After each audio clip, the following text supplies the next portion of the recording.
ફ્લાઇટનું emergency landing કરાવવામાં આવ્યું છે। આ વિમાનમાં બોમ્બની ધમકી બાદ તેનું લેન્ડિંગ કરાવવામાં આવ્યું છે। ફ્લાઇટ AI 379નું લેન્ડિંગ કરાવવામાં આવ્યું છે, જેમાં 156 મુસાફરો સવાર હતા। સવારે 9:30 વાગે વિમાને ટેક ઓફ કર્યું હતું, પરંતુ આ વિમાનનું એમરજન્સી લેન્ડિંગ કરાવવામાં આવ્યું છે।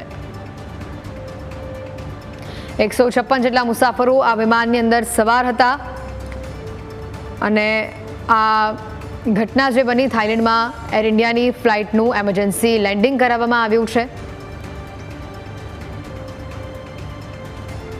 ઘટનાના જે આ દ્રશ્યો પણ ટૂંક સમયમાં આપણે બતાવીશું। AI 379 આ ફ્લાઇટનો નંબર, એર ઇન્ડિયાની જ આ ફ્લાઇટ અને 156 મુસાફરો આ ફ્લાઇટમાં સવાર હતા।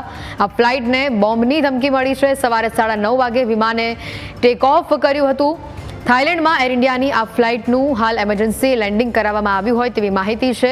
વિમાનમાં બોમ્બની ધમકી બાદ એમરજન્સી લેન્ડિંગ કરાવવામાં આવ્યું છે।